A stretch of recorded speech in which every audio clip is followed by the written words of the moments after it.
questions. Let me start off with Raghavan and cricket. India loves cricket. So that's the best way to begin it. But then, since there are no questions, let me put a question to the audience. Does anyone know where the first cricket match in India was played? The clue I can give is that it was not Calcutta, then Mumbai. We'll go to the Dr. Raghavan for the right answer. Thank you, sir. In fact, both answers are relevant, so I'll come to that. Regarding Tellicherry and regarding Tripunithura, Tripunithura also has its own place in the history of the game. Regarding Tellicherry, sir, the interesting facet is that no other person than Arthur Wellesley, later better known as the Duke of Wellington, had initiated cricket in Kerala and in Tellicherry, where the first matches were played. Now, what happened was that during those days when he was supposed to be the commander of the army for protecting the British East India Company in Malabar, they started the concept of playing cricket. And unlike in other parts where the Brits just played among themselves, here they also tried to involve the locals. Locals, particularly those people who used to wash clothes, the dhobis and those people who used to the laundry work. They were the first people who sort of helped out and then started playing the game. So Kerala, it's like Lagan, is it? Sir, a bit like Lagan. A bit like Lagan. But then, so the cricketing history of Kerala goes back to the early part of the 19th century. So as a mark of that, in 2002, Mr. J.K. Mahindra, who hails from North Kerala, Kannur, he had organized a match in 2002 at Tellicherry to mark sort of the 200 years of the first match being played. Tellicherry is a very interesting place because you again have another cricket connection which comes in after that, because Colin Cowdrey, the former England captain, he learned his first lessons, so as to say, in the grounds of Kannur and Talasheri. Again, because his father was a planter and he had worked in the Nilgiris, Kunur, and also in Kannur. So that is the first connection that comes between cricket and Kerala. Then what happened was that in 1951, regarding Tripunithura, the first ever limited over match in world was held in Tripunithura. Those days, cricket used to be played longer duration, 3-day matches, 5-day matches. Before that, we used to have the timeless test, where after 10 days of cricket, there was no result. At which point, it was decided to have a time frame of 5 days. And then we had the 3-day matches also in the first class level. But in Tripunithura, Mr. Kelapan Thamburan saw that these 2-day matches were not producing results. So he decided to have 1-day match with limited numbers of overs and with no over restrictions amongst the bowlers.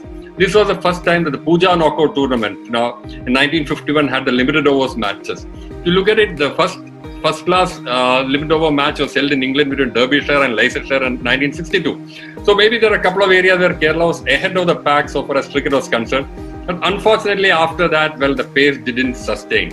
Well, we have 2 monsoons, one of which we are seeing the effects of that now. Then there's a retreating monsoon. So for the most part of the cricket season, almost from June, July till in November or early mid-December, the small strip of land is swamped with rain. So you don't have time for players to come out and play the game. You don't get the good atmosphere for that. Plus the fact that for a long time, we did not invest in the proper infrastructure of having turf wickets. We used to play cricket almost entirely on matting wickets. You might be surprised to know that even when Cochin organized the first international matches, outside Cochin, we did not have any facility for turf wickets. When I started umpiring, I did all my umpiring on matting wickets. When I saw turf wicket, it was the first time I umpired a board match. So that sort of limitation, handicap was there for the Kerala players till the early part of the present century, by which time better facilities and amenities came up, and now we are producing better players. So this is what I say, the first match, yes, the first limited over match. So some point in the history where Kerala has definitely contributed. And then player-wise, yes, as we come along the line, we had, well, there's a player called Balin Pandit. I don't know how many of the present generation would have heard of Balin Pandit. That Balin Pandit was one of the first cricketers of the modern times. I'm not speaking of 200 years ago, that Kerala produced. Before you speak about Balin Pandit, there's something I'd like to tell you, Raghavan. Balin Pandit, my neighbor in the village of Valluvalli, he stayed across the road. Valluvalli is a village where I come from. It is close to Parur. It's between Varapura and Parur. And Balin Pandit was a neighbor, and I used to be in awe of him because I used to play a lot of cricket when I was young. Go ahead, Dr. Sir, Balin Pandit cut his cricketing teeth outside the state. He played for Kathiawar In fact, if you look at cricket history, you will find that the highest score by Indian in first-class cricket is 443 by Bhavsar Nimbalkar. He played for Maharashtra against Kathiawar, and our Balan Pandit was the wicket-keeper of Kathiawar during that match. But after that, once Kerala Cricket Association was formed, Mr.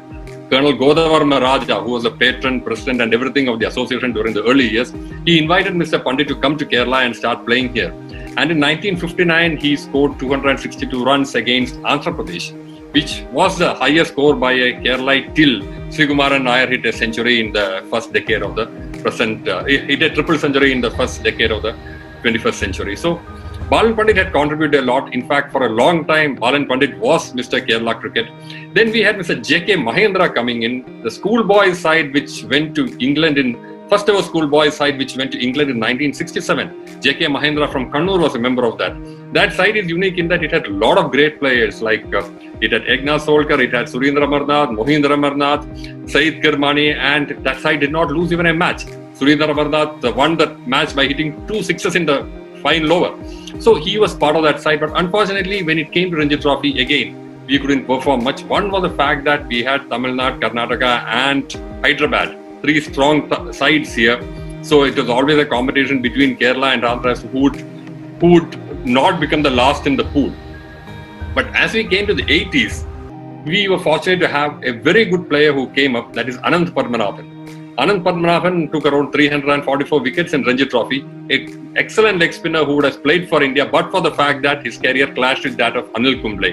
If you have somebody like Kumble as a contemporary, then you don't get much of a chance for playing international cricket.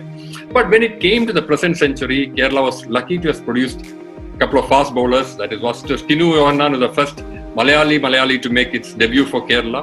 He did that in 2001, followed by Srishant, who of course is the best known among the Kerala bowlers. But again, one small anecdote.